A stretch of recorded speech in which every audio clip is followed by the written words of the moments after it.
Mm, Sí, se le escucha, Doc. Buenas noches. Buenas noches. Bien, quisiera empezar, un gusto volver a compartir con ustedes aula.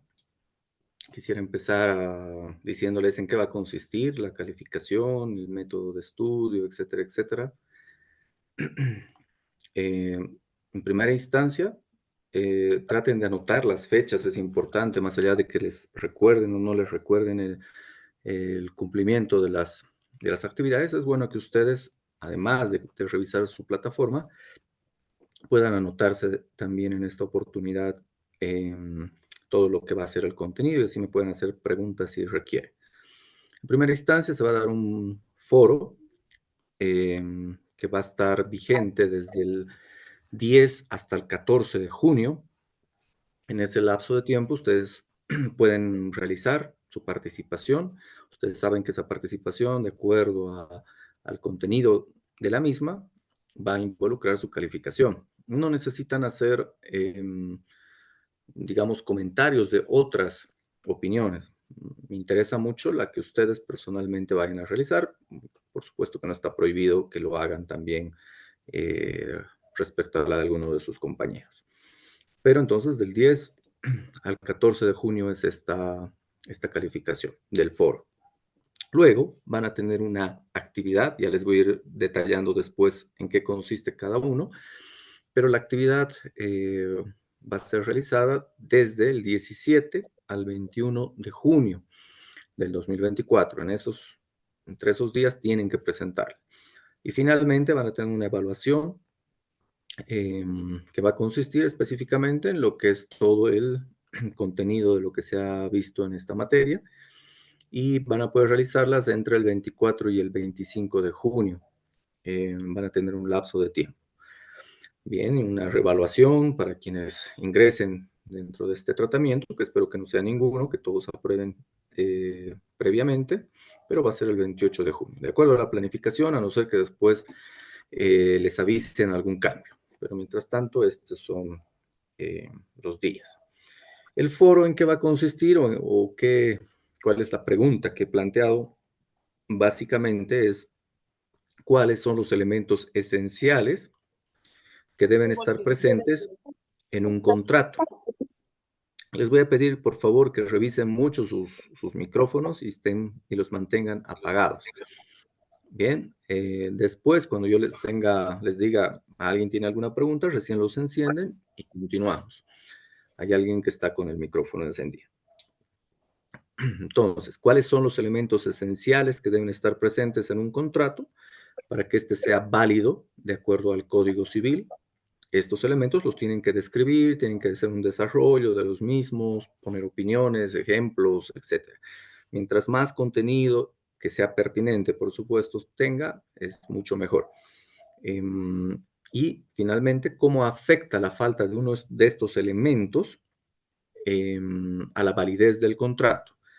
Esto va a tener un valor de 10 puntos, el foro que les estoy planteando. No sé si alguien sobre esta pregunta tiene alguna cuestión antes sobre esa pregunta del foro. Doctor, ¿cómo está? Buenas noches. Quería hacer una consultita. ¿Va a haber tipo de letras, márgenes y todo eso? ¿O sencillo, No, no? no, como el foro es una actividad en la misma plataforma, entonces simplemente tienen que ingresar a la actividad foro y ahí mismo van a hacer su participación. Ahí tienen que escribir su opinión. Ok, otra consultita, doctor. Esta clase va a ser grabada también, ¿no? Para que podamos verla después. Sí, sí, va a ser grabada. Ok, gracias. O está siendo grabada ya de entrada. Bien, ¿alguien más sobre este foro? Bien, creo que no. Ahora, ¿en qué consiste la actividad? La actividad que les he planteado es elaborar un contrato de compra-venta de un bien inmueble y otro de permuta de un vehículo sujeto, pero todo en relación al Código Civil. Mucho de la calificación tiene que ver con cuánto de similitud y de utilización del código van a tener. O sea, uno puede hacer un contrato sencillo, puede hacer con cláusulas de lo más fáciles, pero no necesariamente está del todo adecuado al Código Civil. Estos contratos que les voy a pedir tienen que estar haciendo mención, para empezar, de artículos del Código Civil, que se puede poner en las cláusulas, pero a la vez también quisiera que tenga un contenido adecuado, legal, correcto. Si veo que hay contenido no legal, muchos de ustedes a veces sacan, no sé, ejemplos de un contrato de compra-venta de bien inmueble y sacan de acuerdo a la legislación peruana, no se llegan a fijar siquiera. Entonces yo sí me voy a fijar, yo voy a hacer la revisión necesaria y si veo que hay incongruencias con nuestra legislación o que están planteando cláusulas que no son legales, por supuesto que eso les va a bajar su calificación. Bien, entonces un contrato de compra-venta de bien inmueble, por una parte, y otro de permuta de un vehículo sujeto todo al Código Civil.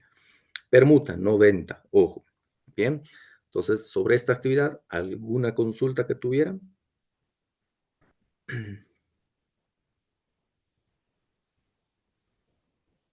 Bien, por supuesto que voy a requerir que ustedes Quería realicen, consultar, doctor. sí, sí, diga, Se va a realizar un contrato de compra-venta de un inmueble y el otro es una permuta de de vehículos. movilidad. No, no escuché.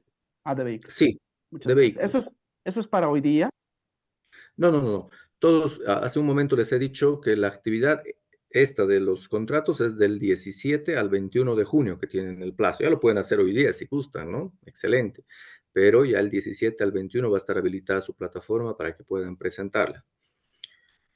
Muchas Lo gracias. del foro, lo del foro va a ser del 10 al 14 de junio. Entonces todo está con un cronograma. Y bien, o sea, estos contratos sí necesito que le den sus formalidades, las formalidades que establece la norma, pero también, ustedes saben, en Microsoft Word lo tendrían que realizar. El tamaño de letra o el tipo de letra, mientras sea entendible, por mí está bien. No me interesa que tengan un tipo de letra en específico. Sí tiene que haber un interlineado de 1.5. Eso es lo que se maneja en el juzgado, entre los abogados. Entonces, interlineado 1.5. Después, ustedes saben, margen superior 5.5, margen inferior 2 centímetros, margen derecho 2 centímetros y margen izquierdo 4 centímetros. Ese es una, no es que sea mi formato, es el formato que utilizan todos los abogados para memoriales, para contratos, etc. Y por supuesto que tienen que ser márgenes simétricos para que en el reverso mm, cambie, ¿no? La posición.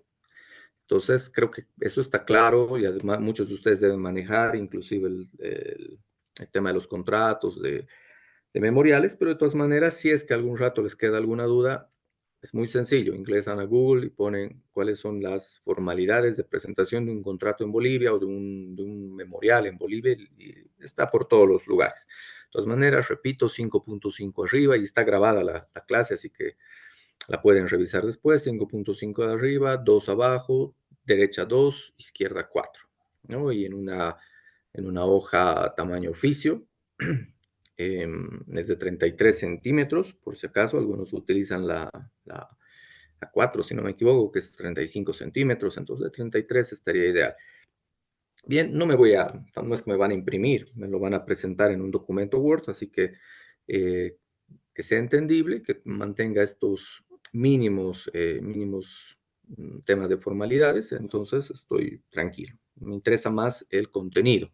Bien, y finalmente, esto de la actividad va a tener un valor de 20 puntos, por si acaso, ¿no? 10 puntos el foro, 20 puntos los, eh, los contratos, cada uno 10 puntos, total 30. Y la evaluación final va a ser un examen, un cuestionario, consistente en preguntas falso-verdadero, selección múltiple, arrastre, etcétera, que lo pueden realizar, les había dicho, entre el 24 y el 25 de junio, en ese lapso de tiempo, ustedes en el horario que quieran, y que cuenten con disponibilidad, entonces lo desarrollan.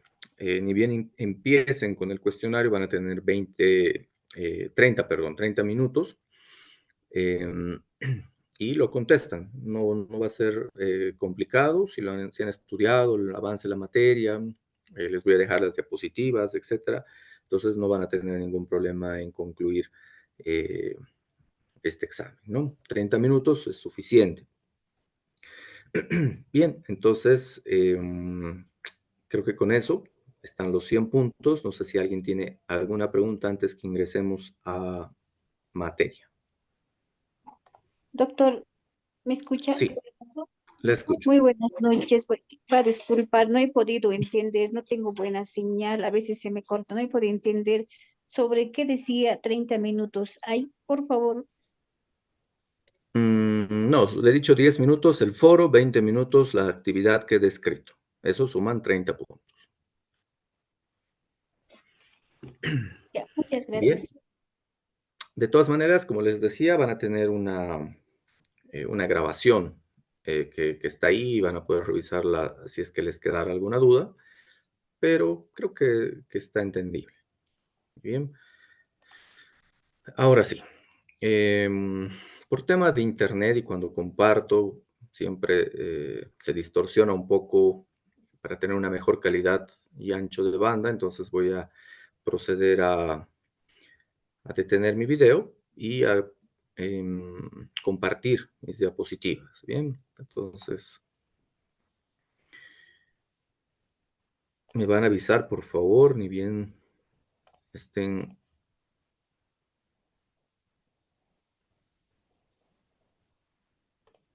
Ni bien se pueda ver.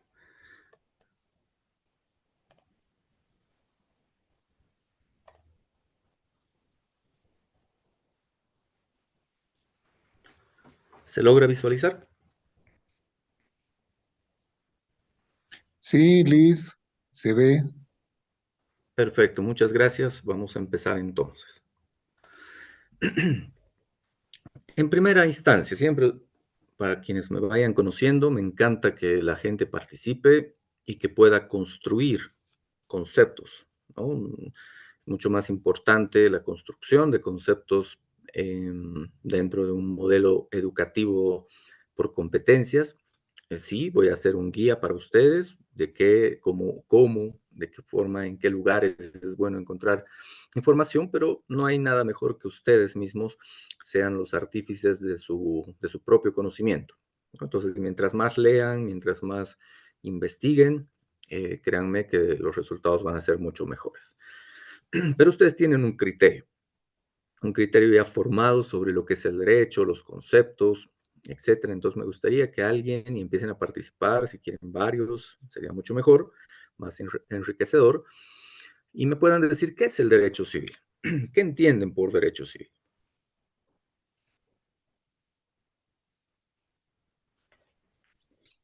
Bueno, licenciado, a ver, recordaré de hace años. Si no me equivoco, es una rama del derecho privado. Y el derecho civil, creo que si no me equivoco, regula las relaciones jurídicas entre personas. Ya, está muy bien. Bueno, Hasta hasta ahí ahí, creo que llego. está muy bien, está excelente. ¿Alguien más que quiera aportar con otros criterios, otros componentes, tal vez que completen aún más el concepto que ha dado su compañero? Sí, doctor. Tal vez y acotando y complementando lo que decía mi compañero, podemos decir también que este derecho civil se ocupa de muchos aspectos, ¿no? Como es la propiedad, obligaciones, contratos, estados civiles, en cuanto a lo que es la persona, familia, sucesiones y todos los libros con los que cuenta el Código Civil, ¿no? Acá en Bolivia, siendo de marco legal y se encuentran, ¿no? Establecidos en este código normativo en Bolivia. Perfecto, muchas gracias. Creo que ustedes están muy bien preparados, así que mejor me voy y los dejo haciendo la clase. Ya, no es mentira, estoy bromeando, pero está muy bien, me alegra mucho que hayan podido revisar, estudiar, que estén entendidos, me alegra. Bien, el derecho civil más conocido también como derecho privado, es una rama del derecho que se ocupa, dice, de las relaciones jurídicas. Sí, efectivamente, las relaciones jurídicas, pero entre personas o entidades privadas.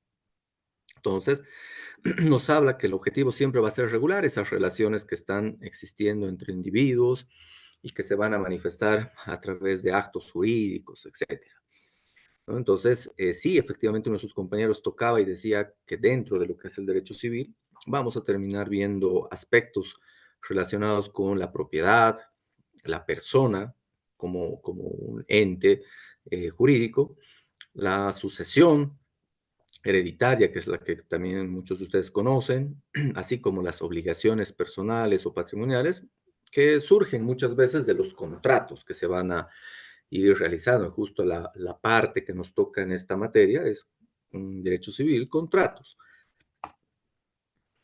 Y ahí justamente tenemos que ingresar a lo que es la teoría de los contratos.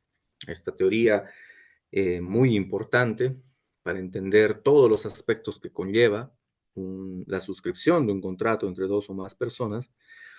Entonces, nos dice que es un conjunto de principios, conceptos que subyacen a la formación, interpretación y ejecución de los contratos. Bien, no solamente a la formación, muchos se quedan en lo que es la formación, en la elaboración de un contrato, sino que también van a ver que es importante la interpretación del mismo, porque a veces las partes pueden darle una interpretación distinta y en el momento que se suscite un hecho de contradicción entre partes, es decir, en dos posiciones contrapuestas, de acuerdo a los intereses de cada una de las partes, pues va a surgir la necesidad de la interpretación. ¿Para qué? Para que alguien, una persona imparcial, pueda interpretar dicho contrato y finalmente las partes se sujeten a esa interpretación.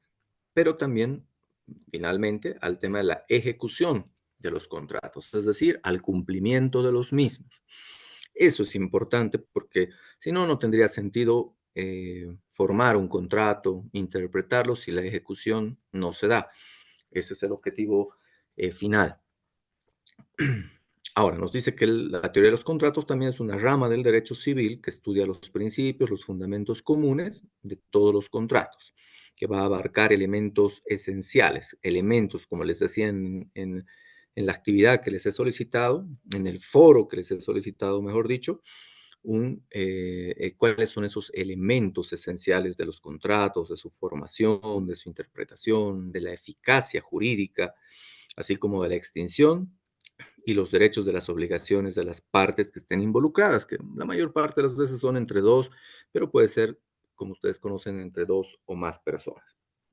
Entonces, la teoría de los contratos tiene como objetivo, si queremos resumirlo, en proporcionar un marco legal.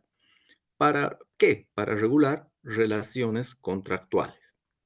Bien, entonces, este marco legal debe ser justo y debe ser equitativo. ¿Ya? Son dos aspectos o componentes que debemos tomarlos en cuenta, justo y equitativo. Y debe proteger los derechos de las dos partes, no solamente de una de ellas. Por eso es que el Código Civil regula cómo debe ser un contrato, cuáles son los requisitos mínimos, porque si no, muchas veces podríamos enfrentarnos a una situación en la que hayan contratos que sean beneficiosos para una de las partes y contrarios a los intereses de otra de las partes. Esto inclusive por el tema del entendimiento. Muchos pueden tener conocimiento sobre derecho y otros no. Entonces, si no hubiera una regulación de cómo se hacen estos contratos y los requisitos, entonces habría una desproporción en cuanto a la conveniencia de un contrato. Bien, ¿qué es contrato? Este es un tema importante, definir qué vendría a ser un contrato.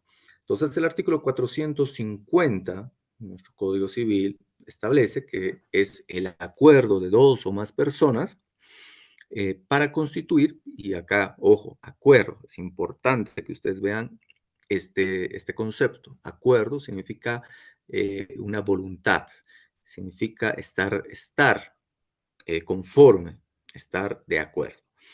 De dos personas para constituir, es decir, para crear, para modificar o finalmente para extinguir entre sí una relación jurídica.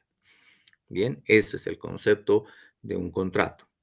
Ahora, también existe otro que dice que es un acto jurídico, porque sí, efectivamente es un acto jurídico, bilateral o plurilateral. Con eso está cambiando un poco, pero es bilateral de dos o más, de dos en todo caso, y plurilateral más de dos personas, en virtud del cual una o más personas se van a obligar a dar, a hacer o no hacer alguna cosa en consideración a una prestación recíproca.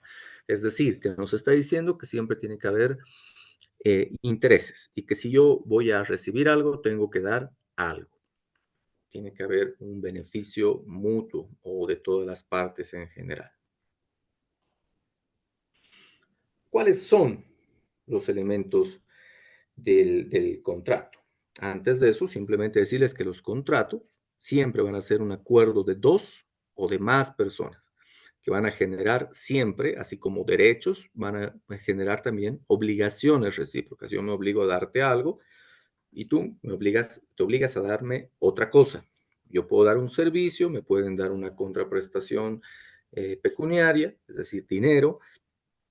Puede ser la venta de un bien inmueble, un vehículo, como les había dicho en el mismo trabajo, en la actividad. Puede que yo esté cambiando mi vehículo. Yo requiero un vehículo para, no sé, trabajarlo de taxi, pero tengo una camioneta. Con eso no puedo trabajar de taxi. Y quién sabe, una persona que tiene un vehículo que podría ser un taxi, necesita una camioneta porque se está dedicando a la construcción. Entonces, el beneficio es mutuo. Y si el dinero, el monto del dinero resulta ser similar, pues puedo simplemente realizar la permuta como tal. Si hay una diferencia de precios, podemos quedar en la permuta y una compensación económica para igualar los montos, pero siempre va a ser entonces obligaciones recíprocas. Y estas pueden ser de dar, de hacer o de no hacer. Ingresando a lo que son los elementos del contrato, tenemos los siguientes. En primer lugar, la capacidad de las partes. Entonces, las partes que intervienen en un contrato deben tener capacidad jurídica para celebrar. Entonces, ¿qué significa? Que deben ser, para empezar, mayores de edad. Una persona menor de edad no puede, no tiene la capacidad jurídica para realizar contratos.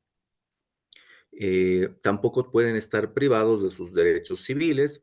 Una forma de estar privados a veces de sus derechos civiles es por ciertas circunstancias que les generan incapacidad, también por temas penales y otros más. Pero también dicen no deben estar afectados por una causa de incapacidad. Y ustedes saben que cuando existe enajenación mental, y aquellas personas que son declaradas interdictas, entonces no pueden legalmente intervenir en contratos. ¿Por qué? Porque pueden ser estafados, pueden ser engañados por la otra parte, justamente porque no cumplen con los requisitos de capacidad. Así que la capacidad es un elemento muy, muy importante y que debe ser tomado en cuenta siempre por el derecho civil. Muchos de los contratos pueden ser anulados si no existe o se comprueba que no existe una capacidad de las partes. Dos, tiene que haber consentimiento. Hace un momento veíamos que son actos voluntarios, que son actos que tienen que ser entendidos y que tienen que tener el pleno acuerdo.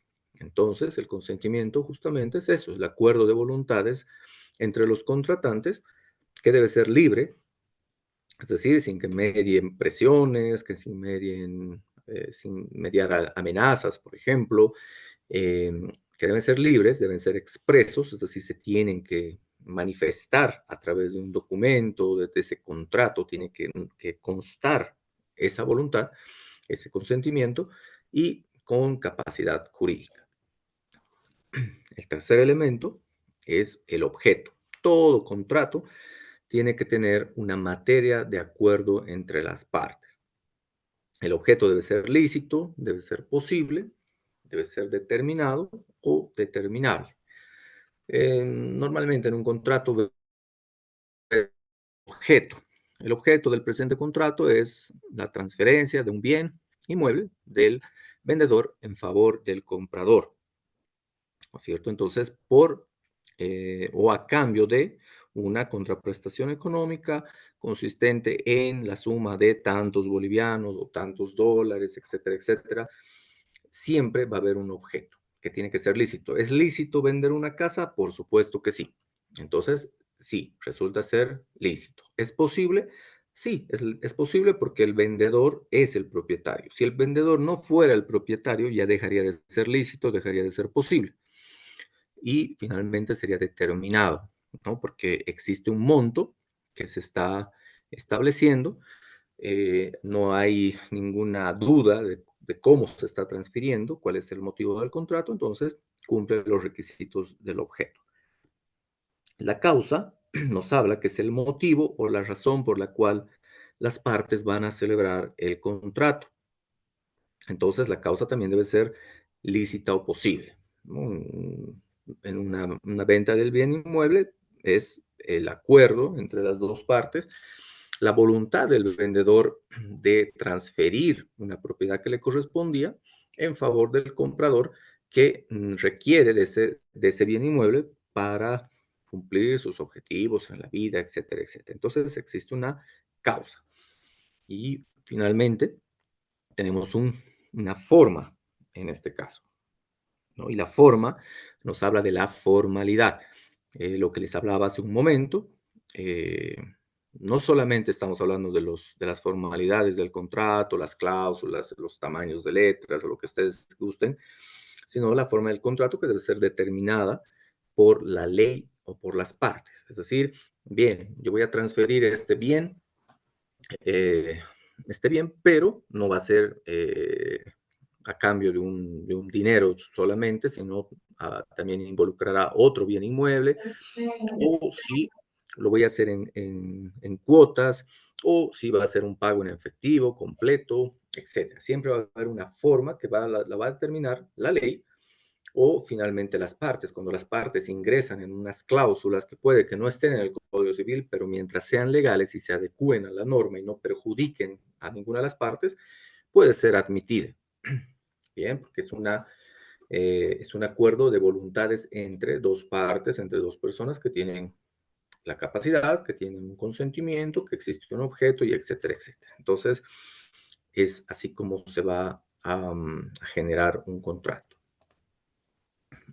Ahora bien, también podemos hablar de lo que son los tipos de contratos. Y acá vamos a ingresar a otros aspectos. En primer lugar, tenemos los contratos consensuales. Y estos son aquellos que dice se perfeccionan por el solo consentimiento de las partes, sin necesidad de cumplir formalidades. Y en estos contratos la voluntad de las partes es suficiente para dar nacimiento al contrato. Es decir, que se perfeccionan con el simple consentimiento de las partes contratantes y con ausencia de toda formalidad, y entre esos tenemos el contrato de compra-venta, ¿no? Es uno de los ejemplos. Eh, Tal vez más adelante vamos a ir viendo un poco más de detalle. Los contratos reales, por su parte, son aquellos que se perfeccionan por la entrega de la cosa objeto del contrato. En caso de un contrato de préstamo con entrega de cosa, alquiler o préstamo de objetos físicos, ejemplo, un vehículo. Entonces, para la formación de estos, eh, si bien el consentimiento es necesario, no es suficiente, porque para que este surja o surta efectos jurídicos, también se requiere que exista tradición de la cosa, exista, eh, eh, digamos, un préstamo, depósito, prenda, o alguna de las circunstancias que va a ser descrita en el contrato.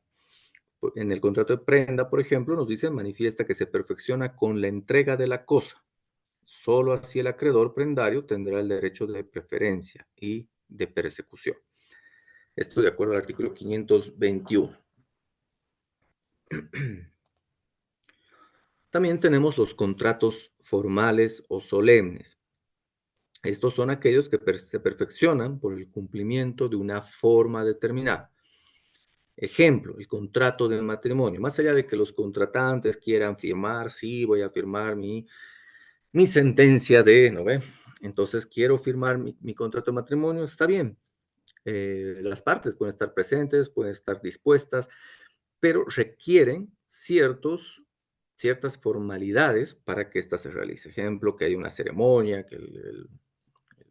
que va a oficiar, en este caso del registro civil, oficial del registro civil, o ahora también, ¿no? Con notarios, se pueda realizar estas ceremonias, pero además también tienen que cumplir otros requisitos. Ejemplo, no sé, el tema de los testigos, que estos testigos no sean familiares, etcétera, etcétera. Así como también testamentos que tienen sus propias formalidades, son ejemplos claros de estos contratos. También tenemos, como otras formas, los contratos gratuitos, en los que una de las partes no necesariamente va a recibir una contraprestación, pero sí está em, presentando, si ustedes quieren, un tema de algo que les interesa. Bien, entonces, y una de las personas sí va a recibir algo, pero es parte de la voluntad de uno de las partes. También tenemos los contratos onerosos, que son aquellos en los que cada una de las partes recibe una contraprestación de la otra. Bien, entonces aquí siempre va a haber contraprestación, no hay el tema de la gratuidad. Entonces los contratos también pueden clasificarse según su objeto. Así también tenemos contratos de compra-venta, de arrendamiento, de prestación de servicios, de mutuo depósito, de garantía y otros más que ustedes van a ir encontrando en el Código Civil. Y decir que los contratos son una herramienta fundamental para desarrollar relaciones jurídicas. Entonces, mediante los contratos, las personas pueden regular sus relaciones, establecerse obligaciones recíprocas. ¿Cuáles serían, si hemos visto todo lo que son, en este caso, los tipos de contrato, los elementos del contrato, que ojalá no los confundan en el cuestionario? También tenemos lo que son llamados los principios generales de los contratos, es decir, aquellos principios que van a guiar todo lo que es la elaboración de un contrato. En primer lugar, la libertad contractual. Y esto se refiere simplemente a que las partes contratantes son libres de celebrar o no un contrato y de determinar su contenido. ¿Qué significa? Que yo no puedo ser obligado a firmar un contrato, que yo no puedo ser presionado a tener que hacer. Es decir, estaría fuera de la ley si me dicen, tienes que sacarte un préstamo y me tienes que entregar ese dinero. No es correcto, no es legal. Nadie me puede obligar a firmar algo con lo que no estoy de acuerdo. 2. También existe el elemento o principio autotutela contractual, que significa que las partes contratantes pueden establecer las normas que regirán su relación contractual. No es que el Código Civil dice, no sé, un contrato de compra-venta de un vehículo, el vehículo tiene que ser nuevo. O el vehículo, si es usado, el precio tiene que estar entre tanto y tanto de dinero. O si la casa ya tiene más de 10 años, debe valer 50% menos. No existe. No existen esos requisitos. La autotutela significa que las partes pueden celebrar sus contratos estableciendo sus propias normas, sus propias cláusulas, lo que le llamamos cláusulas, y establecer. Yo puedo decidir que mi vehículo, que es del año 1970, no sé, una Peta medio destruida, puede que valga $1,000 o $2,000, ya no estoy muy al tanto de los precios, pero un auto del año 70, un clásico, un americano, no sé, ustedes que saben de vehículos, un Mustang, puede que valga 10 veces o 20 veces más que una Peta, no por el año simplemente, ¿no? Sino por el tipo de vehículo, la marca, etcétera. Pero ese vehículo del año 70, yo puedo ponerle el precio que yo quiera. Yo le puedo poner $10,000, $20,000, $30,000, $50,000. O sea, no es que nadie me va a hablar o me va a poner condiciones a lo que yo quiero vender, porque es mi vehículo. Y si hay otra de las partes que está de acuerdo con el precio que estoy ofreciendo, entonces firmamos el contrato. Pero, es decir, nosotros ponemos nuestras propias cláusulas, nuestras propias condiciones, tiempos de cumplimiento, cláusulas en caso de incumplimiento, etcétera, etcétera, etcétera. Todo eso lo determina las partes. Por supuesto que estas cláusulas tienen que estar alineadas a lo que establece la ley. Porque si no, imagínense, le entrego mi auto y la otra persona me dará su riñón. ¿Ustedes creen que ese trato es legal? Sean así muy rápidos, por favor. Si ambas partes están de acuerdo, se puede considerar legal. ¿Usted cree que un riñón lo podemos negociar así? Como le digo, si está de acuerdo la parte que va a donar o va a dar el riñón, Ahí está donde vamos a estar un poco en diferencia, porque no sé si ustedes saben, pero hay normativas para la donación. Justamente dice la donación, no la venta de órganos. La venta de órganos está prohibida. La donación es otra cosa. Entonces, dentro mm, si ustedes quieren un acuerdo civil, no podemos negociar. Ahí está, les voy a dar algo más sencillo. Me entregan un auto Mustang 1970 y yo le entrego a mi hijo. Listo. No, ¿no ve? No es legal porque eso se llama No, trata y tráfico de personas. Entonces, por supuesto que no se alinea a lo que es la ley. Así que ese contrato va a ser nulo de pleno derecho, ¿no? Y no va a poder celebrarse, ningún notario va a dar validez de ese aspecto. Ejemplo, tampoco se puede generar una transacción, un acuerdo transaccional por un hecho de violencia familiar doméstica. ¿Por qué? Porque la ley establece que em, en este caso no existe conciliación y menos transacciones comerciales a causa de hechos de violencia. Eso lo prohíbe la norma, la ley 348, el artículo 46 de esta ley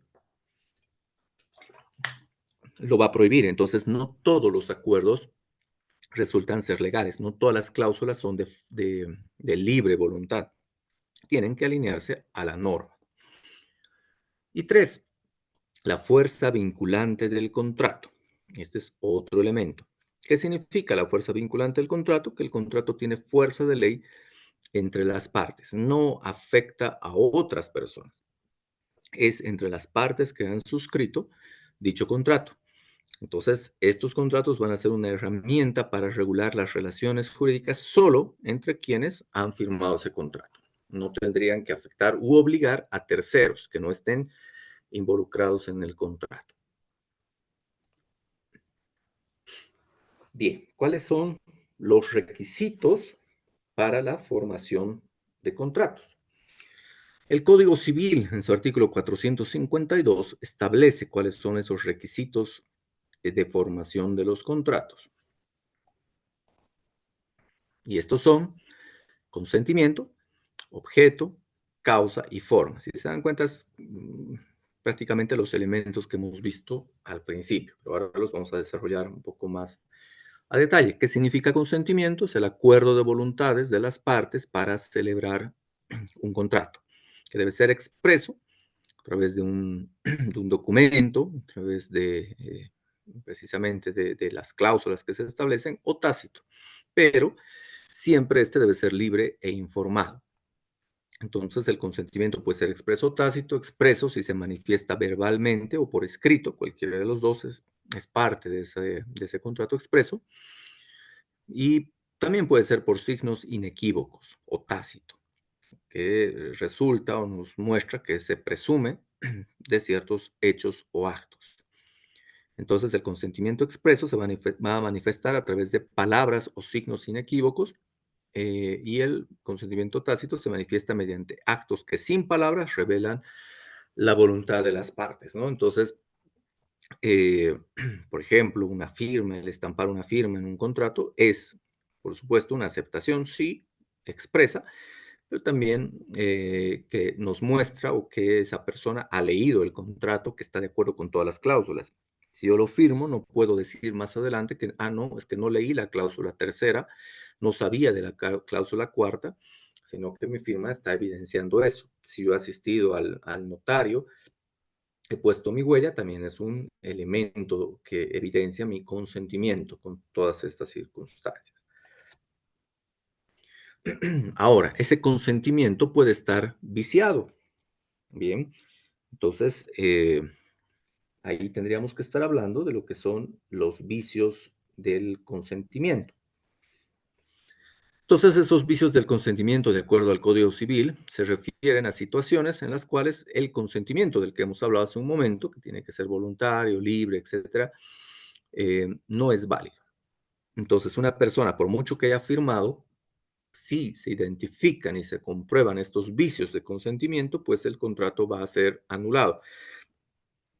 Entonces, esto debido a factores que van a afectar la voluntad y la capacidad de esa parte para comprender plenamente los términos del contrato. Entonces, en el Código Civil, en los artículos 473 al 482, nos habla justamente de los vicios.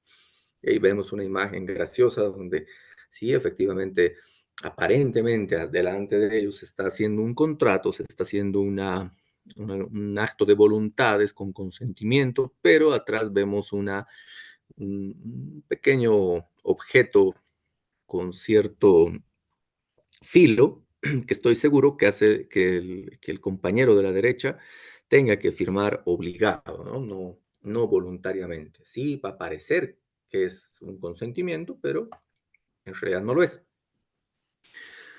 Estos vicios están resumidos en el error esencial en primera instancia. Entonces, ¿qué es el error esencial?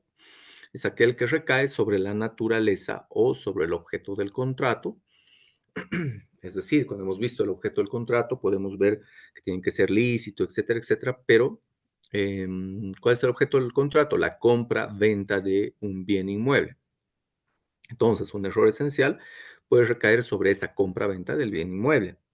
O, en este ejemplo, vender un vehículo como nuevo siendo usado. Es uno de los ejemplos que nos dan. Entonces, puedo decir, está nuevo, es más, lo puedo hacer pulir, puedo hacer que esté tan lavado y tan impecable que parezca que esté nuevo, pero luego una de las formas es que un mecánico me informe, me diga, mira, tu cronómetro, marcador de kilometraje, en este caso, está adulterado, ¿no? Sí, dice que has caminado, que has avanzado 100 kilómetros, pero está adulterado. Y viendo bien, he logrado ingresar al sistema, etcétera, y en realidad tiene 10.000 kilómetros. Entonces, ese puede ser un error esencial. El error sustancial es aquel que recae sobre la sustancia o sobre las cualidades de la cosa, siempre que tales cualidades sean determinantes del consentimiento. Y este error debe ser compartido por las partes. Dos, también puede ser el error sustancial, puede recaer sobre la identidad o sobre las cualidades del otro contratante. Es decir, siempre que que estas hayan sido determinantes en el consentimiento. Ejemplo, vender un cuadro como original de un famoso pintor. Hagamos de cuenta, este es un cuadro de Mamani Mamani. Listo, acá está, mira, te lo voy a vender. Y ustedes ven y saben que ese cuadro vale, si es de Mamani Mamani, realmente vale $10,000. Entonces yo les digo, te voy a dar en 9,000 y es un buen trato. Decido comprarlo, pero luego ustedes se dan cuenta, son informados de que esta era una copia, que no era el original, que sí, efectivamente es idéntico al original, pero que no ha sido pintado realmente por Mamani Mamani, la firma no corresponde, o los materiales, los insumos, las pinturas o el tipo de pinturas que utiliza Mamani Mamani no resulta ser el mismo, etcétera, por diversas causas o porque un experto se los ha manifestado.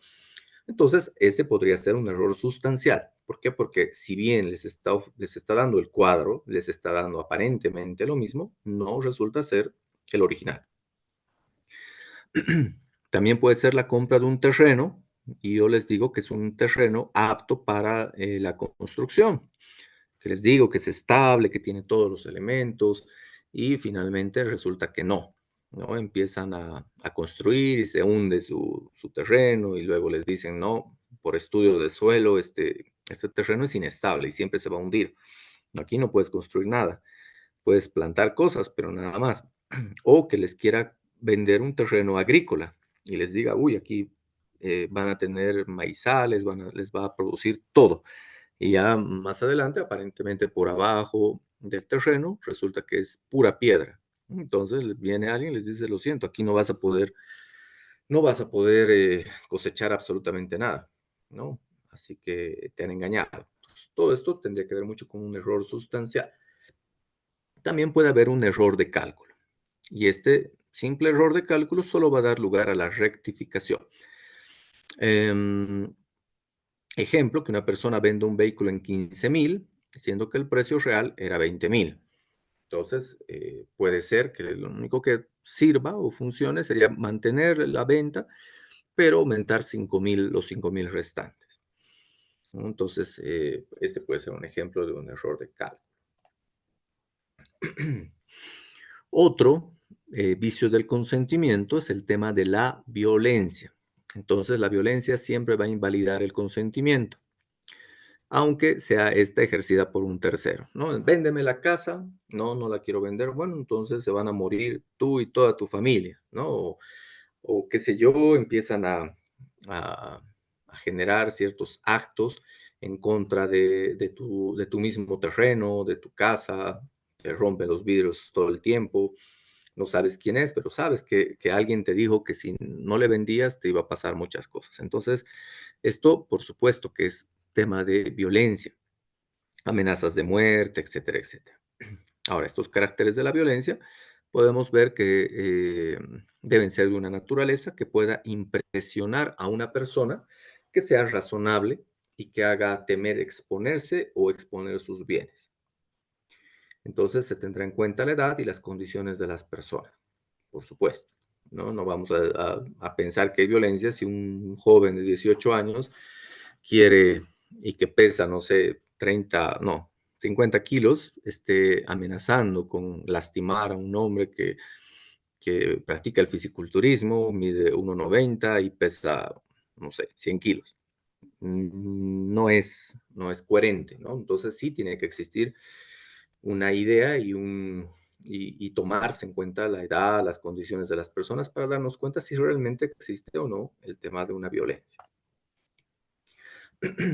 Puede ser una violencia dirigida por terceros, pero también contra ciertos terceros, que también invalida el consentimiento cuando la amenaza, nos dice, se refiere a la persona o bienes del cónyuge, los descendientes o los ascendientes del contratante. Entonces, no solamente que me afecten directamente al contratante, sino a familias que estén relacionados con él. Ejemplo, amenaza de hacer valer una vía de derecho, ¿no? Es decir, el uso o la amenaza de hacer valer una vía de derecho solo invalida el consentimiento cuando está dirigida a conseguir ventajas injustas. Ejemplo, si no me vendes la casa, voy a procesar no sé, a tu hermano por algún delito, o voy a procesar por una falsedad, etcétera, etcétera. Y de esa forma puedo tratar de conseguir. También se considera violencia.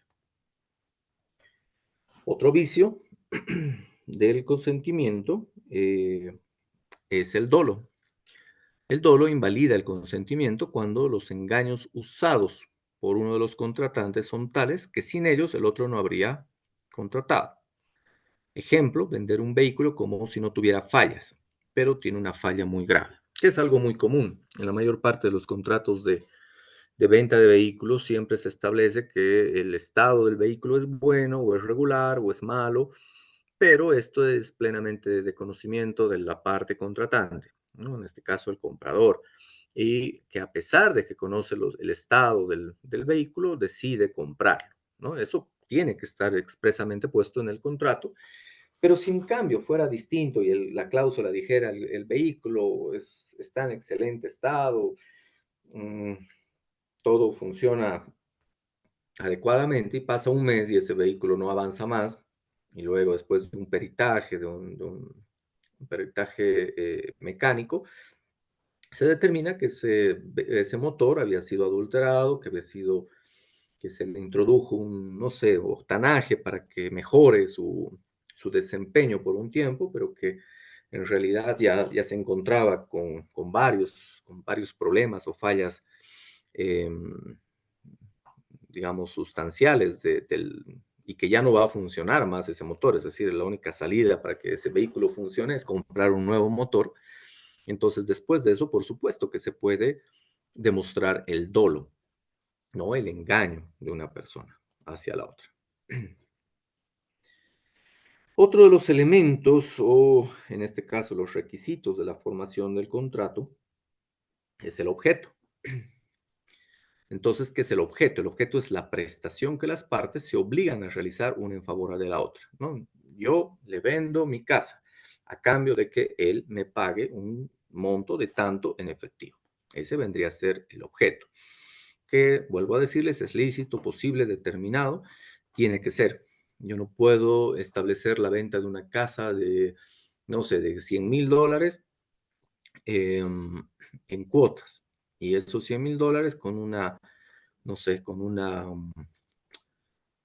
un interés de 50%, ¿no ve? Es imposible. Nadie va a poder cumplir eso, no es legal tampoco por el tema de los intereses y tiene que ser determinado. No puede ser un objeto indeterminado de pedir que algo se va a dar a cambio de algo que no existe, por ejemplo. Le daré la suma de $100,000 si esta persona me entrega un objeto que yo no haya visto nunca y no sé, que me produzca mucha felicidad. Eso es totalmente indeterminado, porque ¿qué me produce felicidad? No lo sabe la otra parte. No se va a poder determinar. Entonces, no podría ser parte del objeto de un contrato. O sea, un contrato no podemos hacerlo como nos dé la gana, así en términos rústicos. No lo podemos hacer. Tiene que estar siempre sujeto a estos elementos: licitud, posibilidad y determinación, ¿no? Que sea determinable. Entonces, un objeto es lícito cuando no está prohibido por la ley o por las buenas costumbres. También es un objeto cuando es posible, cuando puede ser realizado, y es determinado o determinable cuando se puede identificar o conocer con certeza, ¿ya? Para mayor conocimiento. El tercer requisito es la causa. La causa, nos dice, es el motivo que induce a las partes a celebrar el contrato. Entonces, la causa, por supuesto que debe ser lícita y debe ser posible. Entonces, la causa es lícita cuando no está prohibida por la ley o por las buenas costumbres, y la causa es posible cuando puede ser realizada. Forma. La forma es el modo en el que se exterioriza el consentimiento de las partes. Bien, entonces la forma puede ser verbal, es decir, el contrato puede ser verbal, puede ser escrito, puede ser solemne, según lo que determine la ley. La forma verbal es la más sencilla de celebrar un contrato. La forma escrita es la forma más común, tal vez no la más sencilla, pero es la más común porque las partes que ustedes saben que celebran un contrato lo prefieren plasmar a través de un documento que de fe y que evidencie las condiciones del contrato.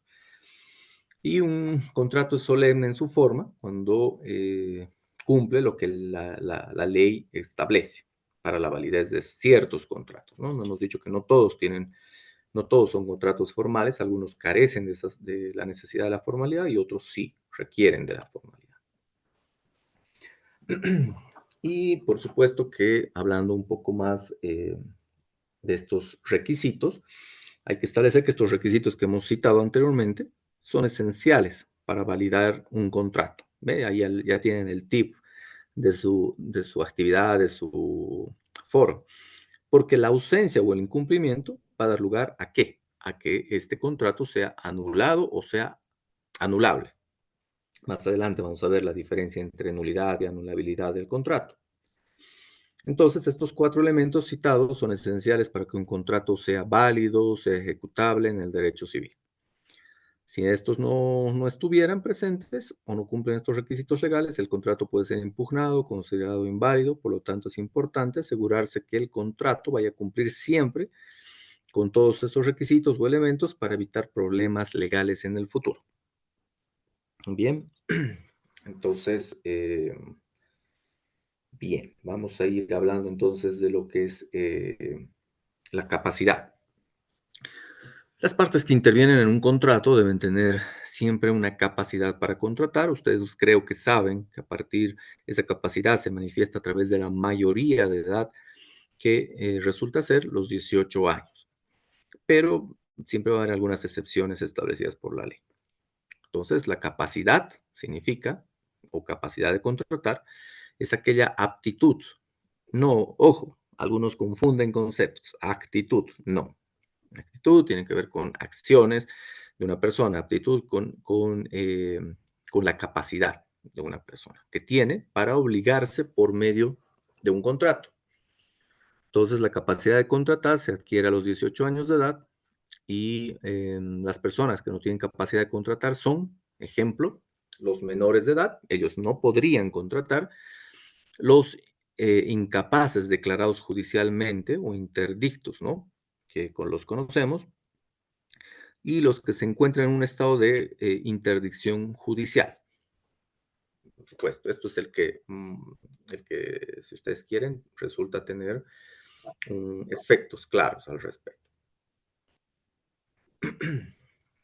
Bien, ahora vamos a ver el tema de la interpretación. Antes, tal vez, simplemente como comentarios, no se olviden cuando estemos hablando del consentimiento, de que este tiene que ser libre, sin coacciones, sin violencia. Olvidaba un elemento, nos dice que el consentimiento también debe ser informado. ¿Por qué? Porque no todos tenemos la capacidad de entender el contenido de un contrato. Lo correcto es que nos sentemos las partes delante de algún abogado y establezcamos las condiciones que queremos poner cada uno. Y el contrato sea plasmado, el abogado en este caso sea el que plasme esas directrices que las partes le están dando, pero en ocasiones sabemos que eso no ocurre. Quiero alquilar un bien inmueble y yo tengo mi propio abogado. Entonces el abogado viene y le da directamente el documento al inquilino. Y le dice, acá está el contrato, fírmelo. Y puede ser que una persona sea entendida y diga, no, esto no me conviene, cambie esto, etcétera. Pero puede que otra persona no tenga el entendimiento. Entonces, un tema que tiene que ver con el consentimiento es que la persona tiene que ser informada sobre las consecuencias. Es lo correcto.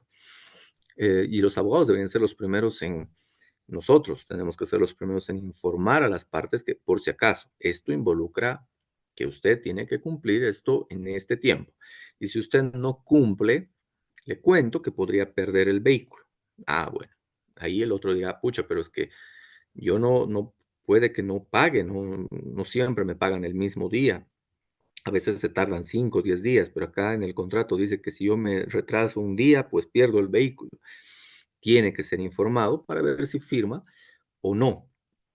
Entonces, siempre las partes deben conocer el objeto, la causa y las demás condiciones del contrato. ¿Ya?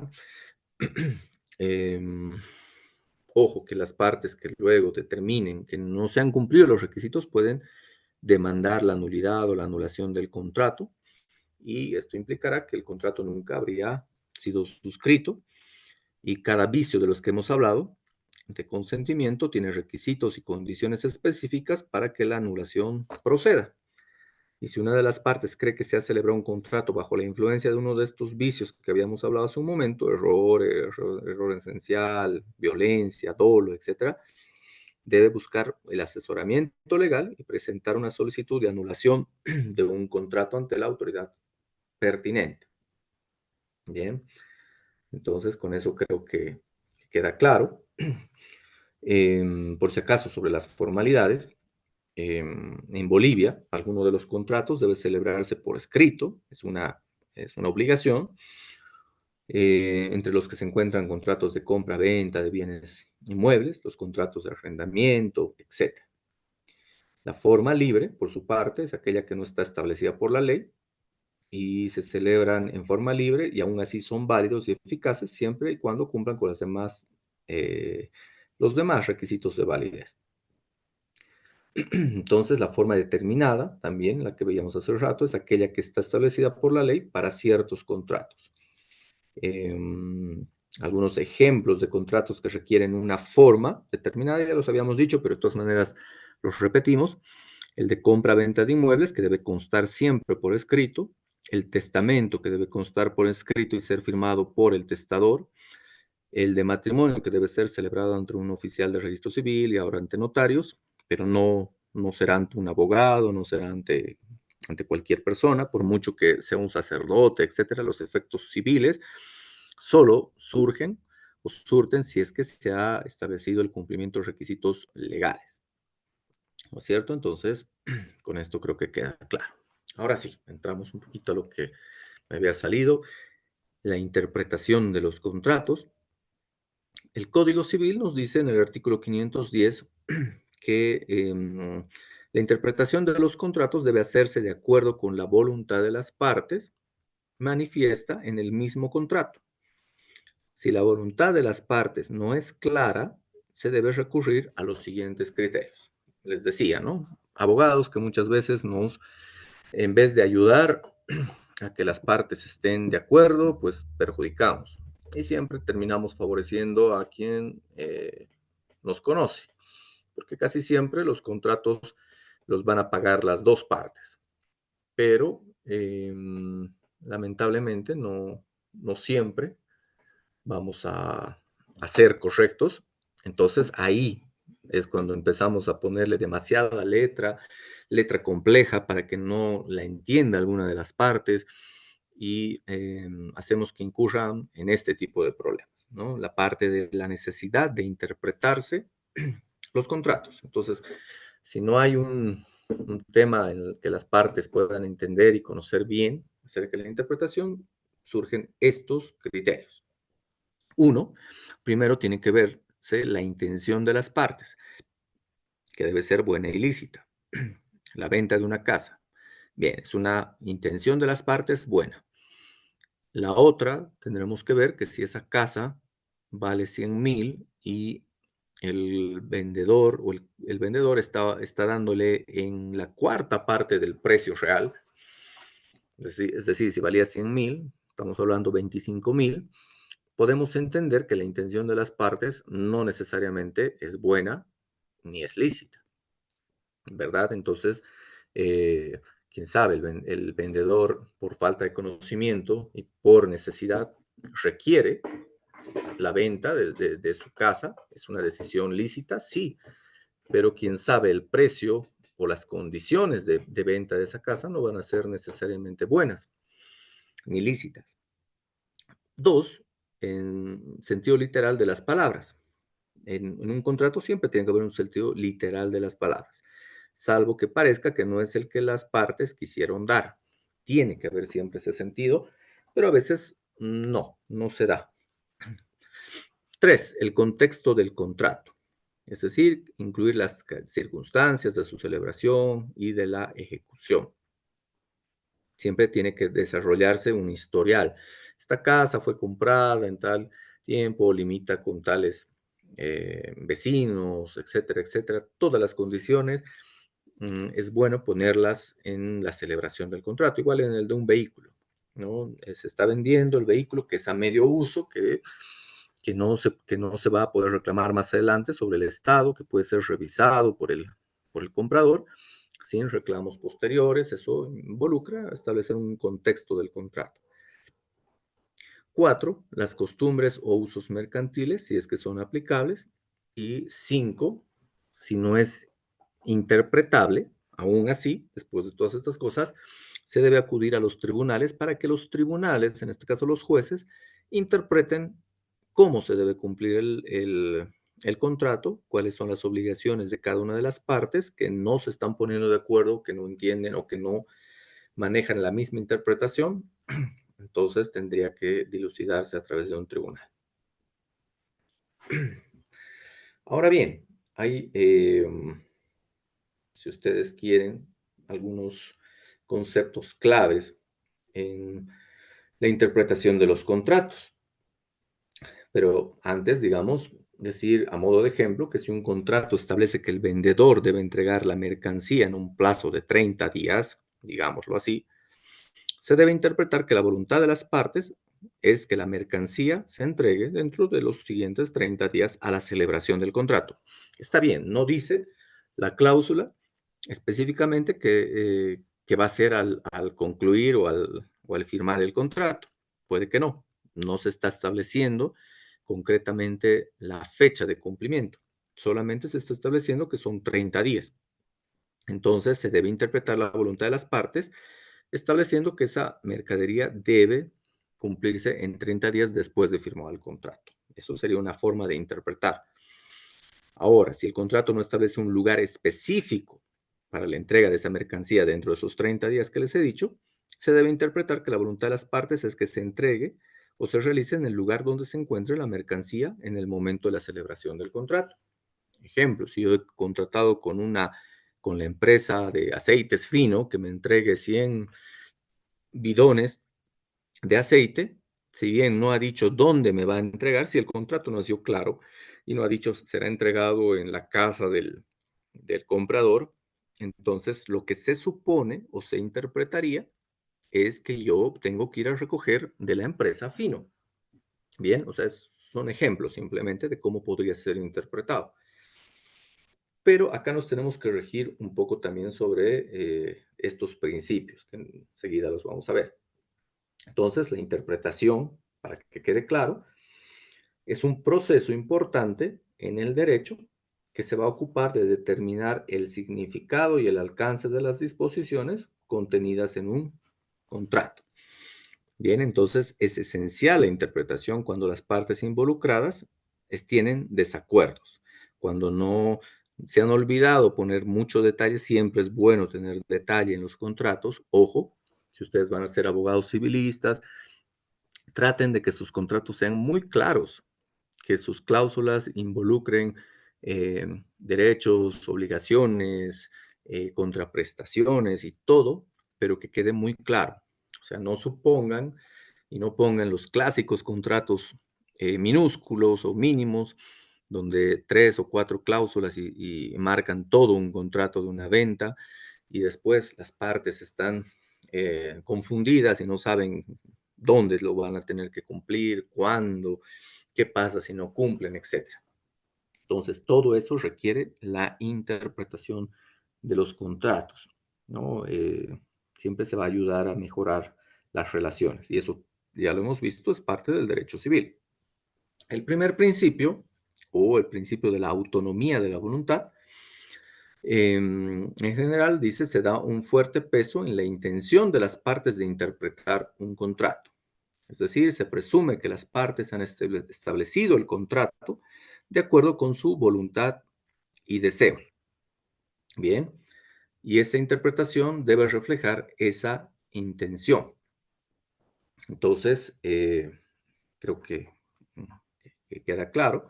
Sin embargo, siempre tiene que haber esta presunción de que el contrato se ha establecido de acuerdo con la voluntad y deseos de las partes. Eso es lo que hasta señala, ¿no? Al final, en la cláusula final, aceptación, las partes firman el presente contrato y demostrando su acuerdo con cada una de las cláusulas. Entonces, ese es el principio de la autonomía de la voluntad, lo más básico. 2. Las reglas de interpretación objetiva. Este significa que a pesar de la importancia de la intención de las partes, en muchos casos, se aplican reglas de interpretación objetiva. Es decir, ya no solamente es importante decir en la última cláusula, sí, estoy de acuerdo con todas las cláusulas. Esto significa que se considera como un observador razonable, como un observador razonable entendería el contrato, en lugar de la interpretación subjetiva basada en la intención oculta de las partes. Ahí en muchos contratos siempre van a haber intenciones ocultas. Lo decíamos, de los abogados que tratan de salvar ciertos intereses de quien los ha contratado, del que más los conoce, o finalmente de quien les esté pagando. 3. el lenguaje que tiene que ser claro y preciso.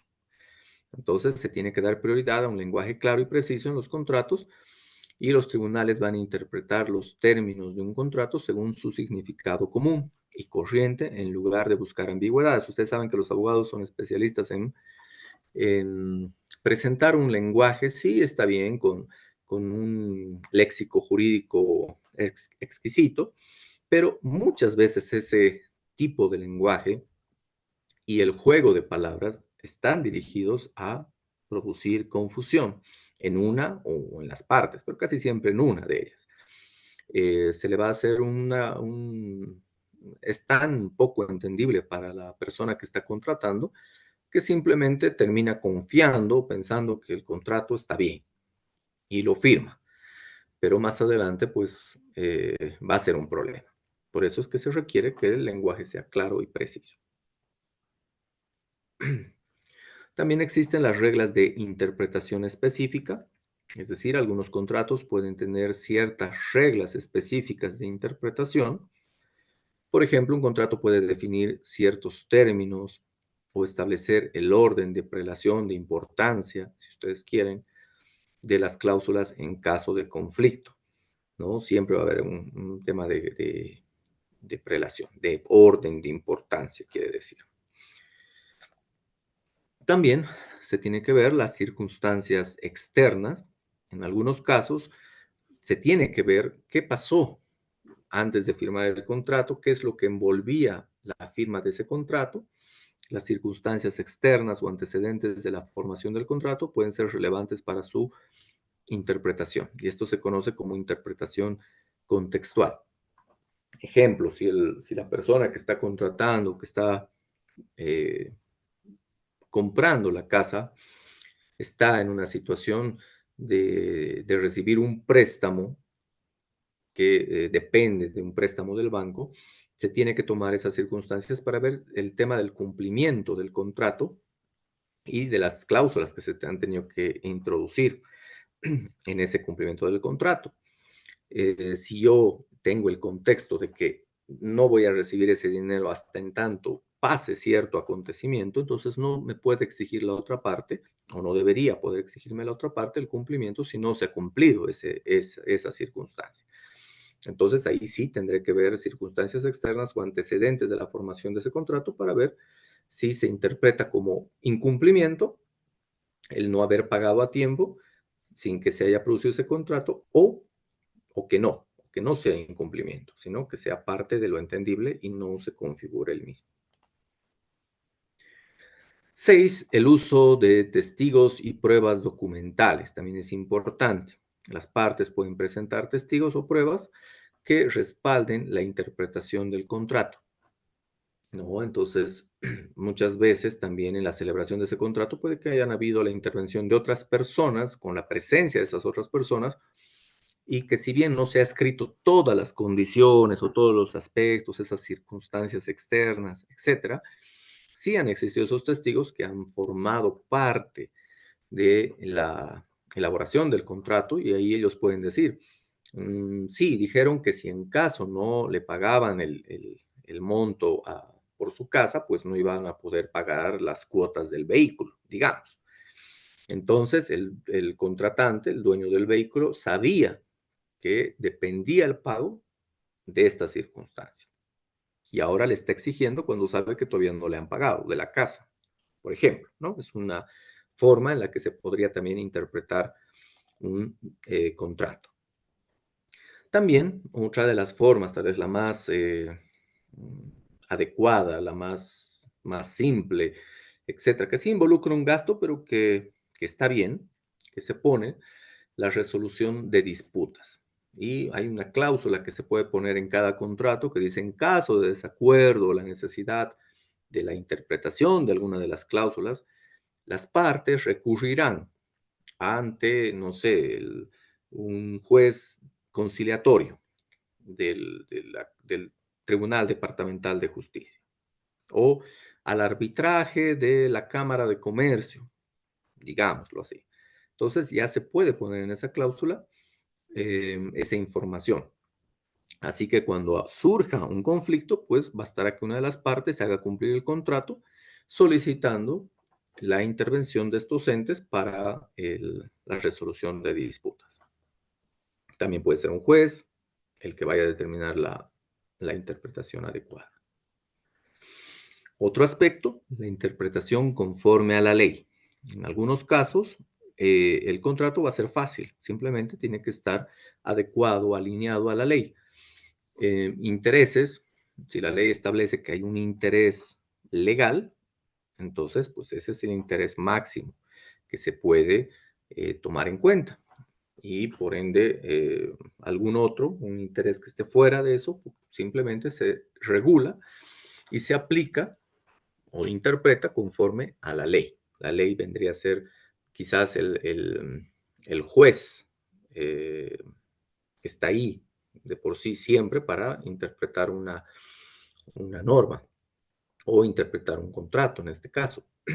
Sería suficiente, ¿no? Saber que, no sé, en un contrato de trabajo, por ejemplo, rige la Ley General del Trabajo y se entenderá pues que tal vez uno de ellos va a decir, quiero que trabajes más horas en el día y no han quedado en cuántas horas va a trabajar.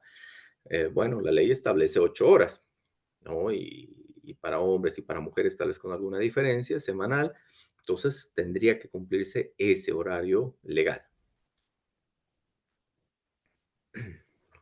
Bien, ahora vamos a hablar de los efectos de los contratos. Tal vez para concluir el anterior punto, simplemente decir que los contratos y su interpretación puede ser algo complejo, si se han dado cuenta. Puede ser complejo. Y puede variar según la normativa, ¿no? De cada país, según las leyes, las regulaciones también del área en la que uno se encuentra. A veces lo comercial, lo industrial, puede variar. Pero en caso de disputa siempre es bueno que nosotros ingresemos a poder asesorar a las partes para que finalmente no se busque simplemente el bien de uno en particular, sino siempre el bien común, el bien de las partes, porque para eso se han hecho los contratos, para satisfacer las necesidades de quienes han contratado, no solo de una de las personas, ¿no? Sino cumplir todos estos requisitos. Pero bien, los efectos de los contratos. Código Civil de Bolivia, en el artículo 519, nos dice regula los efectos de los contratos, que pueden ser generales o específicos, y que se van a producir desde el momento en el que el contrato se va a perfeccionar.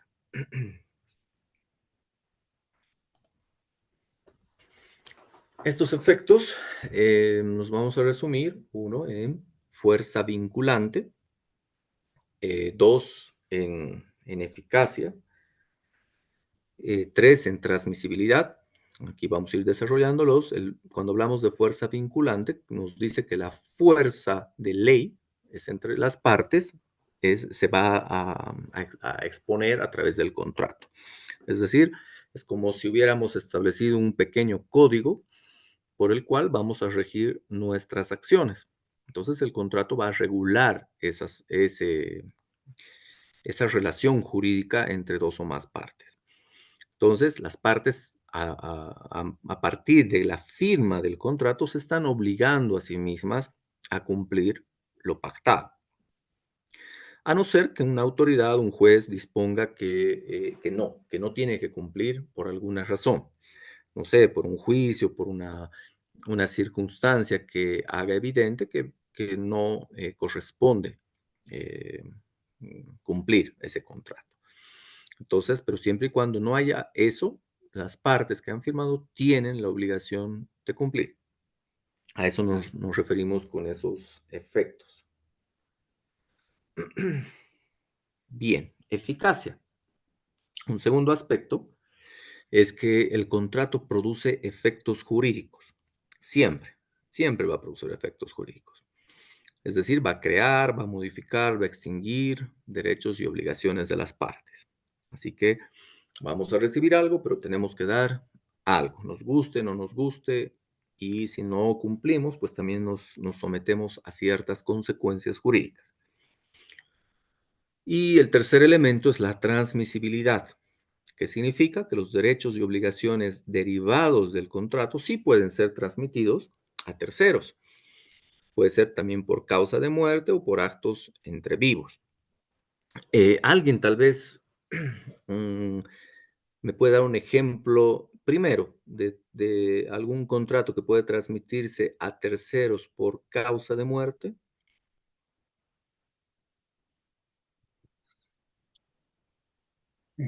Perdón, Doc, ¿puede volver a repetir?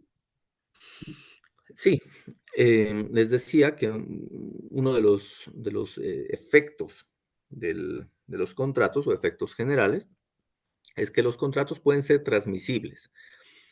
Se pueden transmitir aquellas obligaciones de las partes. Entonces, ¿cuándo se podría dar este elemento transmisibilidad a terceros, es decir, a personas que no están consignadas en el contrato, pero que tienen o se les podría transmitir la obligación de cumplir con ese contrato? En este caso, por causa de muerte. Puede ser los Doctor, préstamos bancarios. ¿Perdón? Los préstamos bancarios puede ser, digo. Ya, pero ¿cómo se daría esto de transmitirse a terceros por causa de muerte, en este caso? En caso de incumplimiento, los hijos se hacen cargo de la deuda, ¿no? Ok, Por entonces, herencia, doctor. correcto. Cuando nosotros aceptamos la herencia pura y simple, eso ya lo van a ver en derecho civil sucesiones, cuando hacemos una aceptación de la herencia de manera pura y simple, la estamos admitiendo con acreencias, pero también con deudas. Así que si hay deudas, hay parte de contratos que nuestros padres han firmado, compromisos con alguna persona, no acaban con su muerte. Ah, qué pena, ¿no? Nos hemos comprado una casa de $1 millón, al banco, le debemos al banco, y viene y fallecen los deudores, el padre y la madre, fallecen en un accidente. Entonces los hijos se quedan con la casa y pobre banco, ¿no ve? No, no es cierto. Esto se transmite, esta obligación se transmite a los herederos y ellos son los que tendrían que pagar por el resto del monto de dinero para poder quedarse luego con la casa, ¿no? Y un acto entre vivos, ¿cómo sería un ejemplo?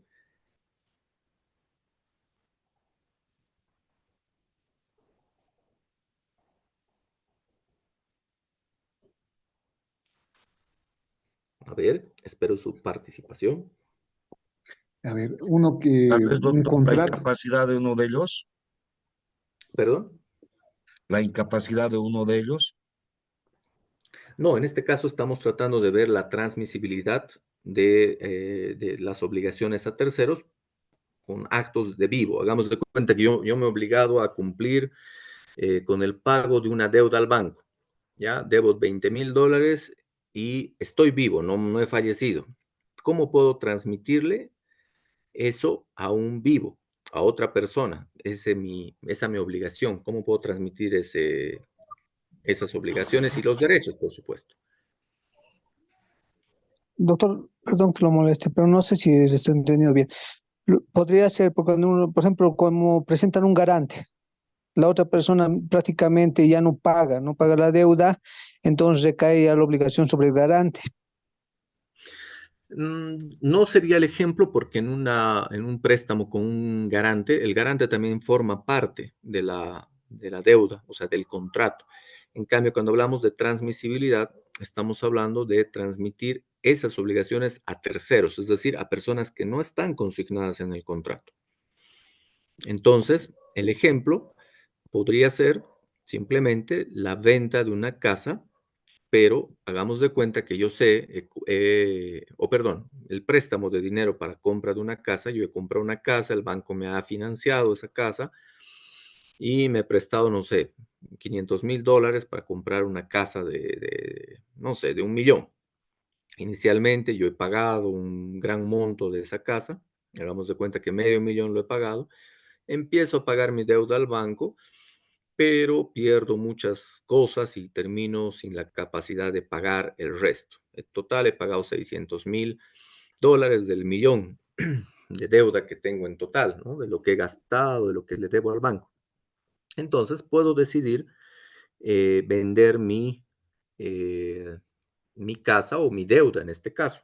Y le digo a alguien, a un tercero, ya, quédate con mi casa de $1 millón, cómprame, es decir, empezando, págame $400,000, o tú paga, o tú oblígate con el banco, cambiamos, te voy a transmitir mi deuda, y por supuesto te voy a transmitir mis derechos, porque vas a tener derechos sobre la casa, tú tienes la capacidad económica para cumplir con esa deuda y así te quedas con mi casa. Entonces la otra persona puede decir, me parece muy bien, sí, me gusta tu casa y perfecto, te voy a dar $600,000, te voy a dar $500,000, bueno, eso ya es parte del acuerdo. Toma, te estoy dando ese monto y ve y búscate una casa más barata o ve lo que haces con ese dinero y yo me quedo con tu deuda, ¿no? Entonces, estoy pagando eso y pagaré el resto de la deuda y al final eso sería la transmisión de obligaciones y derechos a terceros. ¿Estamos bien? ¿Les parece un buen ejemplo? Sí, Sí, doctor. Doc. Perfecto. Lo que me interesa es que lo entiendan, ¿no? Y que estemos de acuerdo con eso. Entonces, esos serían los efectos generales. Sí. Otro por causa de muerte podría ser los contratos de trabajo, A ver, una explicación, ¿cómo se daría? porque digamos al fallecer el trabajador, todo eso no le ha pagado el finiquito, podrían exigir los hijos el finiquito, o sea, Sí, sus beneficios sociales correcto, correspondientes, ¿no? podría ser una forma de transmitir también algunos derechos y obligaciones de ese contrato de trabajo, porque si está en el contrato de trabajo no solo lo que establece la ley, sino quién sabe, hay una cláusula que diga que en caso de fallecimiento del trabajador, especialmente en esto de las minas, etcétera, se dará un resarcimiento, se pagará un monto a los herederos de tantos, de un monto, ¿no? Específico. Sí, se van a transmitir aquellos derechos y obligaciones de aquel trabajador. Podría ser. Estamos bien. Efectos generales, entonces, es lo que hemos visto, pero ahora vamos a ver lo que son algunos efectos específicos. Para empezar, está la obligación de dar. Y en este caso, una de las partes se va a obligar a entregar una cosa a la otra persona, a la otra parte. Por ejemplo, en el contrato de compra-venta, el vendedor se obliga a entregar la cosa vendida al comprador. ¿Lo ven? No es que muy bien, te voy a entregar cuando me termines de pagar. No.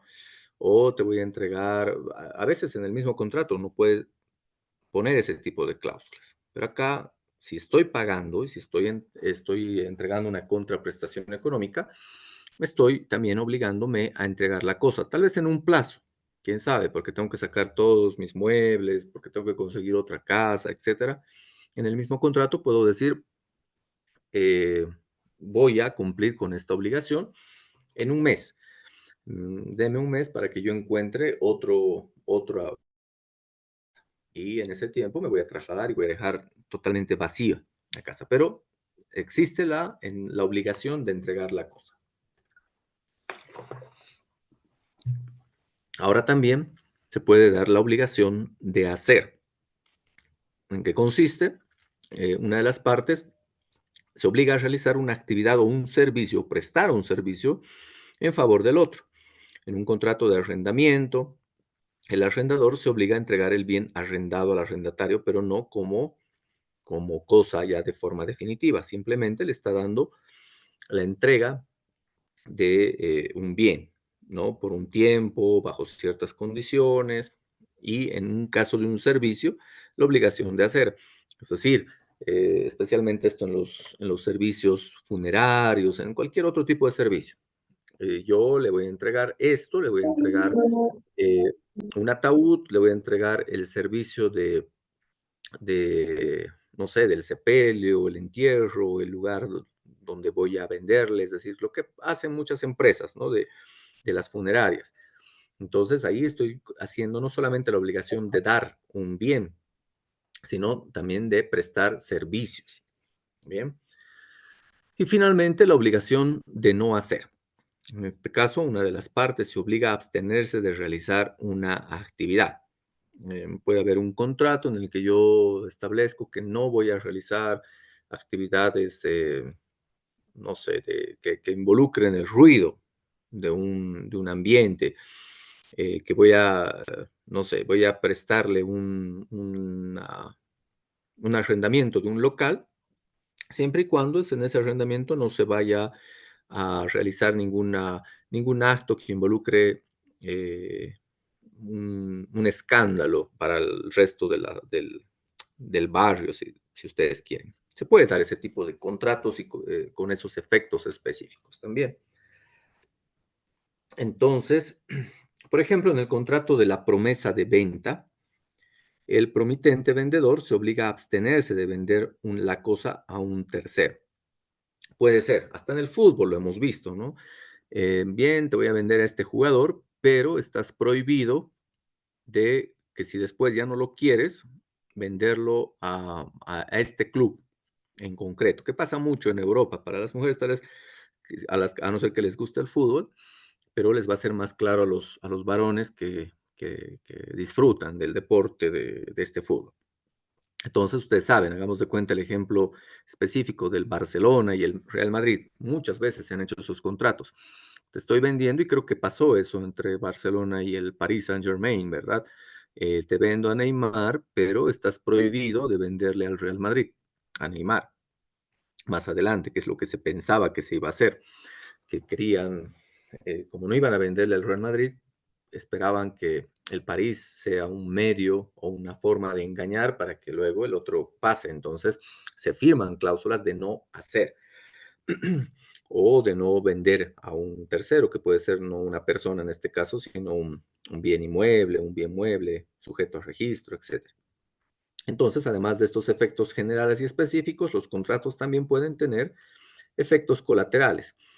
¿Qué efectos colaterales? Como la extinción de los contratos o de otros contratos, la modificación de relaciones jurídicas preexistentes, etc.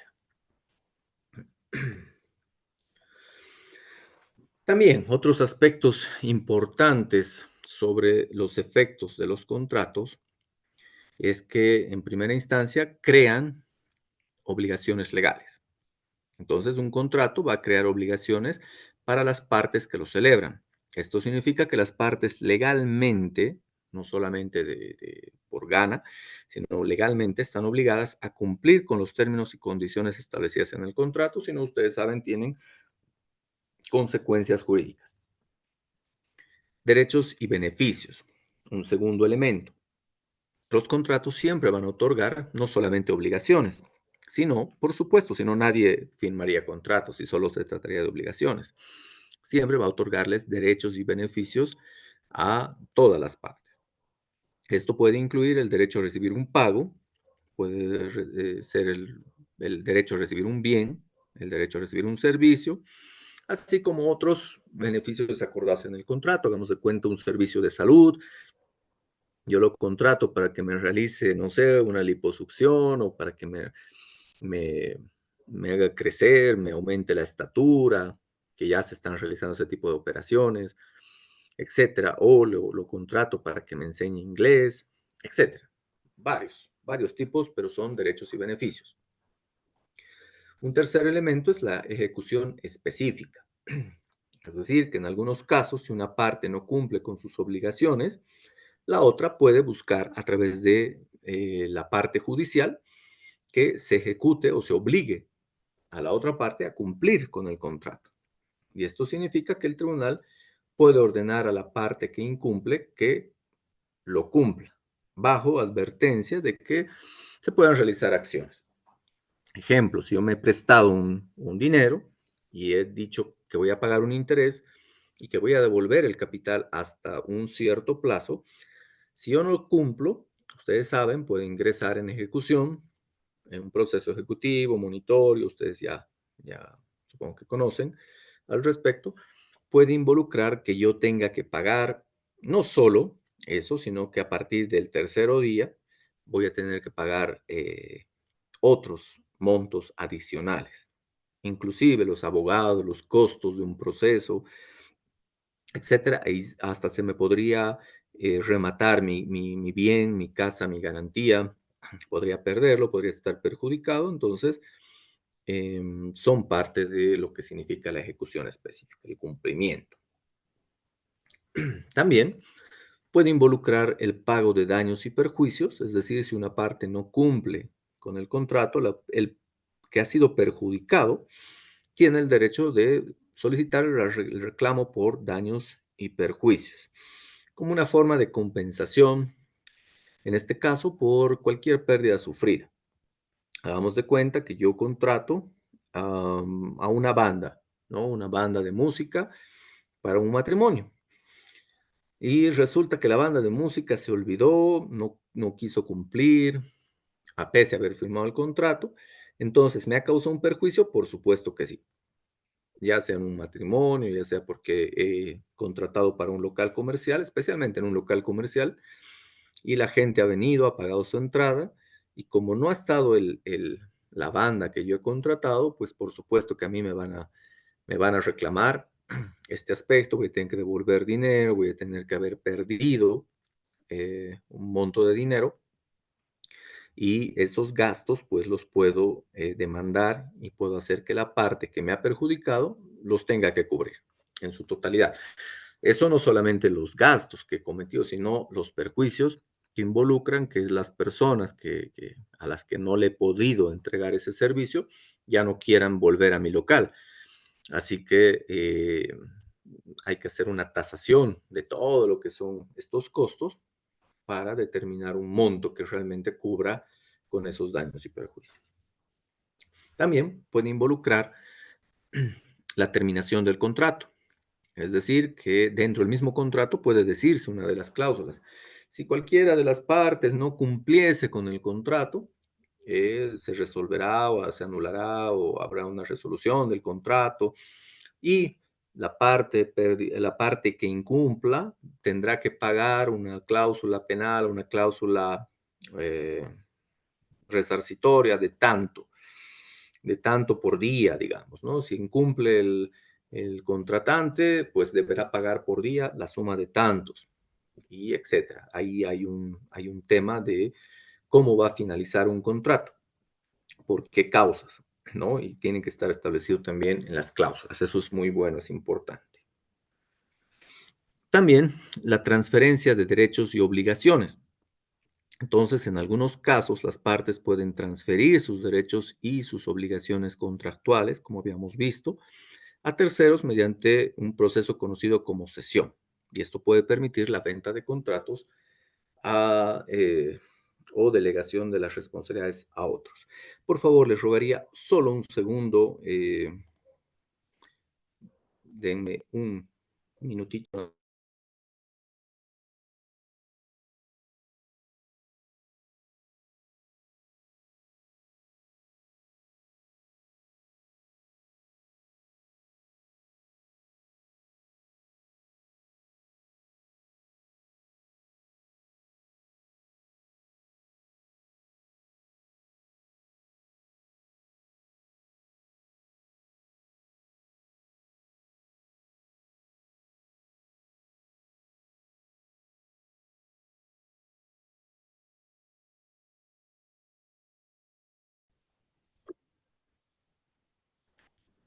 Perdón. ¿Se escucha, no? Sí, Sí, listo, se doctor. oye. Perfecto, muchas gracias y mil disculpas. He tenido un pequeño contratiempo con la energía y bueno, no quería dejarlo así a medias. Bien, entonces, como les explicaba, se puede darle esa transferencia a terceros mediante un proceso conocido como cesión. Y esto puede permitir la venta de contratos o la delegación de responsabilidades a otros. Bien, entonces, acabamos. Otro es el tema de la vigencia de términos contractuales, es decir, los términos y condiciones de un contrato, incluidos los plazos y las fechas de vencimiento, son vinculantes para las partes mientras el contrato esté en vigor. Bien. También en el tema de la confidencialidad, algunos contratos tienen acuerdos de confidencialidad, no pueden imponer obligaciones, perdón, pueden imponerse obligaciones de confidencialidad si alguna de las partes incumple esa confidencialidad, entonces también se sujetan a consecuencias jurídicas. No pueden revelar cierto tipo de información sin el consentimiento de la otra parte. Se puede dar en diferentes tipos de contratos que sean con un contenido delicado. Asimismo, el tema del arbitraje y la mediación. En algunos contratos se puede especificar que las partes en cualquier circunstancia, con cualquier problema, puedan resolver la disputa a través de arbitraje o mediación en un lugar específico de litigios judiciales. Bien, ahora vamos a ingresar un poco a lo que son la extinción de los contratos. Bien. Denme un segundito. Primero les quiero dar quiero ver si les puedo dar algunos ejemplos. Sí, antes de ingresar un poco a esto de, cuando estamos hablando de todos estos aspectos importantes sobre los efectos de los contratos, establecer que los efectos de un contrato dependen en gran medida de su naturaleza y de los términos específicos que las partes acuerden. Es fundamental que las partes comprendan completamente los efectos legales de un contrato antes de celebrarlo y que cumplan con sus obligaciones para evitar disputas legales. En caso de duda o controversia, es aconsejable siempre buscar el asesoramiento legal para proteger los derechos e intereses de las partes involucradas. Entonces, algunos ejemplos de los efectos de los contratos vamos a ir poniendo. En el contrato de compra-venta, el vendedor está obligado a entregar una cosa vendida al comprador. Este efecto es general ya que se aplica a todos los contratos de compra-venta. En el contrato de alquiler o arrendamiento, el arrendatario está obligado a pagar al arrendador el precio del arrendamiento. Este efecto también es específico ya que solo se aplica a contratos de arrendamiento. En cambio, en un contrato de matrimonio, los cónyuges están obligados a la fidelidad, a la asistencia, al socorro mutuo, y este efecto colateral, ya que modifica la relación jurídica preexistente de los cónyuges. Entonces, es importante tener en cuenta que los efectos de los contratos pueden variar según las normas específicas que regulan cada tipo de contrato. Bien, entonces, no quiero ingresar todavía más porque hemos tenido bastante información por hoy. Prefiero dar continuidad mañana. Vamos a quedar acá en el tema de la extinción de los contratos.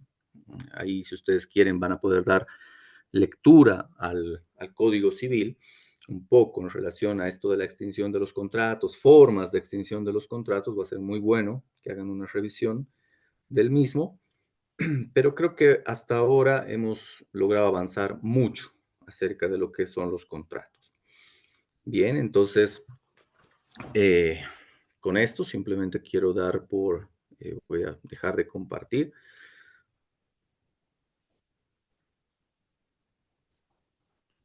Quiero dar por concluida esta primera sesión y, bueno, agradecerles a todos. Gracias por su participación. Ha sido muy importante. Se han dado cuenta que cuando intervenimos en conjunto y cada uno de ustedes tiene un conocimiento, un determinado conocimiento de ciertas partes del derecho, enriquecemos mucho más la clase, ¿no? Y muchos de sus compañeros quizás no tienen los conocimientos que tienen ustedes.